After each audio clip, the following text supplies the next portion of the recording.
ఇక విశాఖ జిల్లాలో సముద్ర తీరం అల్లకల్లోలంగా మారింది. యారాడ దగ్గర అలలు 30 మీటర్ల మేర చొచ్చుకు వచ్చాయి. ఈ అలల ధాటికి ఓ చర్చితో పాటు పలు భవనాలు నేలకూలాయి, మరబోట్లు దెబ్బతిన్నాయి. దీంతో నిన్న రాత్రంతా గ్రామస్తులు జాగారం చేశారు. అధికారులకు సమాచారం ఇచ్చినా పట్టించుకోవడం లేదని వారు వాపోతున్నారు.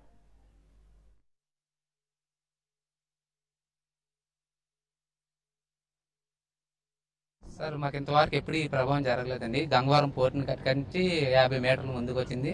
నిన్న ఒకే రోజు 4:30 నుంచి 5:30 లోపల 25 మీటర్లు వచ్చి చర్చి ఒక పక్క లాగేసిందండి. ఆ నైట్కి ఉన్ను ప్రభావం ఎక్కువైపోయి తెల్లవారు 5 గంటలకి ఉన్ను చర్చి అంతా లాగేసిందండి.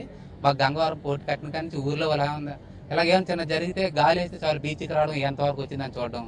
అంతకుముందు ఈ గ్రామం పుట్టిన కానీ ఎప్పుడు ఇలా జరగలేదండి.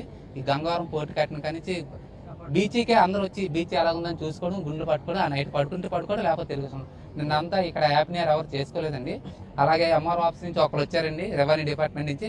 అతను కూడా వచ్చి ఫోటోలు తీసుకొని వెళ్ళిపోయారు. కానీ మీకు ఏం భయం అవుతుందా, లేదంటే బస్సులు పెట్టాలా, ఏమైనా చేయాలని ఇంతవరకు ఎవరు రాలేదండి. ఈ TV5 రావడం వల్ల మాకు చాలా ఆనందంగా ఉందండి.